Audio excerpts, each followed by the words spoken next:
Baik, bismillahirrahmanirrahim. Assalamualaikum warahmatullahi wabarakatuh. Pertama-tama mari kita panjatkan puji syukur kehadirat Allah Subhanahu wa taala atas berkat dan rahmat-Nya kita dapat melakukan presentasi ini. Dan tak lupa pula kita kirimkan salawat serta salam atas Nabi Muhammad SAW yang telah membawa kita dari alam kegelapan ke alam yang terang benderang seperti yang kita rasakan sekarang ini. Kami dari kelompok 4 akan melakukan pembahasan tentang materi etika pengembangan dan penerapan iptek dalam pandangan Islam. Dan pertama saya berikan kesempatan kelompok kami untuk menjelaskan. Pertama, sinergi ilmu dan pengintegrasiannya dengan nilai dan ajaran Islam. Agama dan ilmu sangatlah saling terkait karena orang yang banyak ilmunya apabila tanpa ditopang oleh agama, semua ilmu tidak akan membawa kemaslahatan umat. Sebagai contoh, negara-negara maju yang sangat gigih mendalami ilmu dan teknologi tetapi sering menjadi sumber pemicu terjadinya peperangan. Begitupun juga orang yang sangat sibuk dengan belajar agama tetapi tidak mau menggali ilmu dan pengetahuan alam di sekitar kita. Islam mementingkan pengembangan dan penguasaan iptek untuk menjadi sarana ibadah pengabdian muslim kepada Allah Subhanahu wa taala dan mengembang amanat khalifatullah, wakil atau mandataris Allah di muka bumi untuk berkhidmat kepada manusia dan menyebarkan rahmat bagi seluruh alam. Dalam Al-Quran banyak sekali ditemukan idiom-idiom dan ajaran bagi umat Islam untuk berbuat secara empirik. Sebagaimana firman Allah Subhanahu wa taala Quran surat Al-Alaq ayat 1 yang artinya, bacalah dengan menyebut nama Tuhanmu yang menciptakan. Dari ayat di atas dapat dipahami bahwa umat manusia diperintahkan untuk membaca. Secara aksiologis, pengembangan ilmu pengetahuan pada masa kejayaan itu memiliki dua karakteristik. Pertama, kesadaran untuk menjadikan ilmu pengetahuan sebagai pembentuk peradaban. Pengembangan ilmu pengetahuan yang dilakukan oleh umat Islam saat itu diarahkan untuk membangun peradaban yang lebih unggul dan peradaban di sekitarnya. Kedua, munculnya kesadaran bahwa semakin umat Islam mempelajari ilmu pengetahuan, semakin dekat pula ia merasakan keanggunan Tuhan. Sebagaimana firman Allah Subhanahu wa taala di Quran surat Al-Kahfi ayat 91 yang artinya, demikianlah dan sesungguhnya ilmu kami meliputi segala apa yang ada padanya. Oleh karena itu, manusia tidak hanya bisa mengandalkan kecerdasan intelektual sebagai representasi potensi manusia dalam menemukan ilmu pengetahuan dan teknologi. Akan tetapi, kecerdasan spiritual yang bermanfaat membimbing manusia tetap berada pada jalur yang benar juga menjadi bagian yang sangat penting.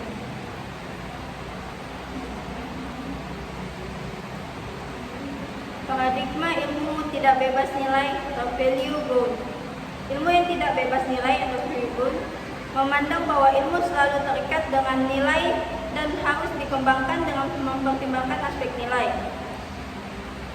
Menurut salah satu faktor filsuf mengerti teori value bound, yaitu John Habermas, berpendapat bahwa ilmu sekalipun ilmu alam tidak mungkin bebas nilai karena setiap ilmu selalu ada kepentingan. Dia juga membedakan ilmu menjadi 3 macam sesuai kepentingan masing-masing. Pertama, pengetahuan yang pertama berupa ilmu alam yang bekerja secara empiris, analitis. Ilmu ini menyelidiki gejala-gejala alam secara empiris dan menyajikan hasil penyelidikan untuk kepentingan manusia. 2. Pengetahuan yang kedua berlawanan dengan pengetahuan yang pertama karena tidak menyelidiki sesuatu dan tidak menghasilkan sesuatu, melainkan memahami manusia sebagai sesamanya, memperlancar hubungan sosial. Aspek kemasyarakatan yang telah diberikan adalah hubungan sosial atau interaksi dengan kepentingan yang dikejar oleh pengetahuan ini adalah pemahaman makna. Pengetahuan yang ketiga itu teori kritis, yaitu membongkar penindasan dan mendewasakan manusia pada sendiri. Sadar diri amat penting dipentingkan di sini. Aspek sosial ini yang mendasarinya adalah dominasi kekuasaan dan kepentingan yang dikejar adalah pembebasan atau emansipasi manusia. Paradigma ilmu bebas nilai atau value free. Value free like sering disebut value free dalam bahasa Inggris yang artinya sains dan teknologi bersifat mandiri. Bebas nilai berarti semua kegiatan ilmiah harus didasarkan pada hakikat ilmu itu sendiri. Sains menolak campur tangan faktor luar yang menentukan sains itu sendiri. Pendukung paradigma ini menginginkan sains netral dibalik nilai baik secara ontologis maupun aksiologis. Ilmu bebas dalam bahasa Inggris sering disebut value free yang menyatakan bahwa ilmu dan teknologi adalah bersifat otonom. Bebas nilai artinya setiap kegiatan ilmiah harus didasarkan pada hakikat ilmu pengetahuan itu sendiri. Simorang menyatakan bahwa sekurang-kurangnya ada 3 faktor sebagai indikator bahwa ilmu itu bebas nilai, yaitu pertama, ilmu harus bebas dari pengadilan nilai. Maksudnya adalah bahwa ilmu harus bebas dari pengaruh eksternal seperti faktor ideologis, religius, dan kultural dan sosial. Yang kedua, diperlukan adanya kebebasan usaha ilmiah agar otonom ilmu terjamin. Kebebasan di sini menyangkut kemungkinan yang tersedia dan penentuan diri. Yang ketiga, penelitian ilmiah tidak luput dari pertimbangan etis yang sering dituding menghambat kemajuan ilmu, karena nilai etis sendiri itu bersifat universal.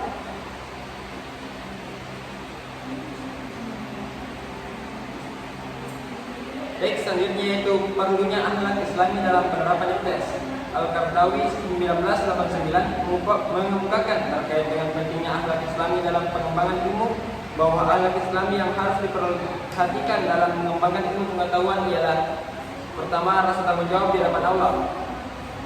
Sebab ulama merupakan pewaris para anbiya, tidak ada pangkat yang lebih tinggi daripada pangkat kenabian dan tidak ada derajat yang ketinggiannya melebihi para pewaris pangkat itu. Yang kedua yaitu amanat ilmiah.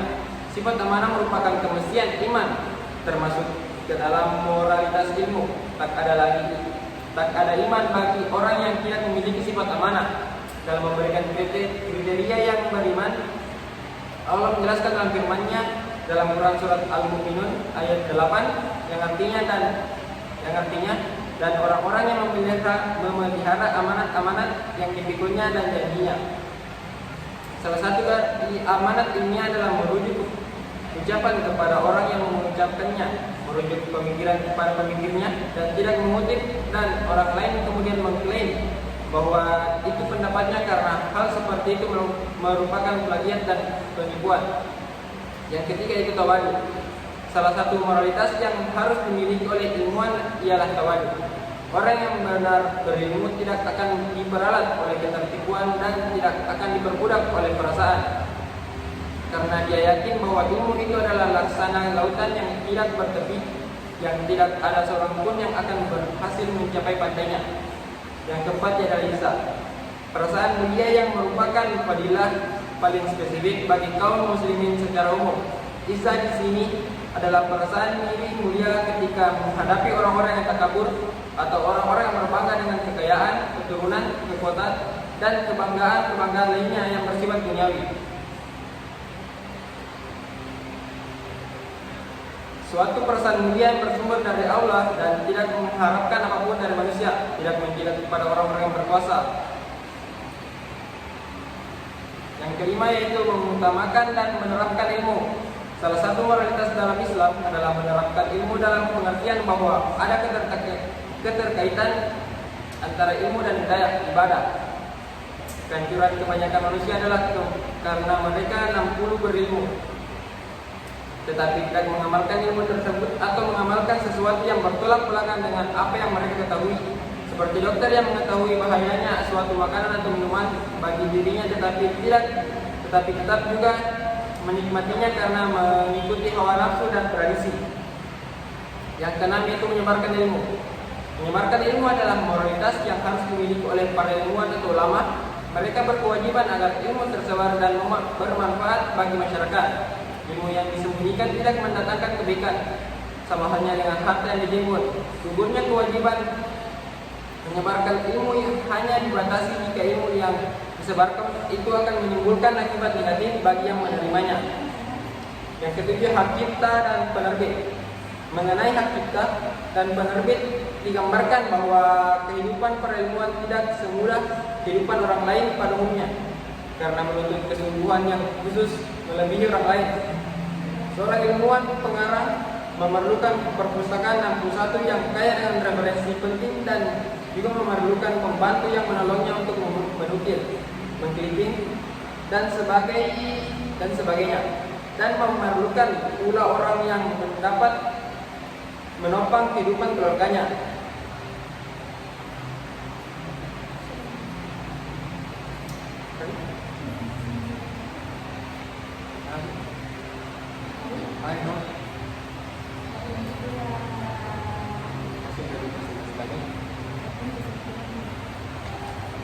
Baik, itulah hasil dari presentasi kami. Adapun kesimpulan dari materi tersebut yaitu pertama, ilmu tidak bebas menilai.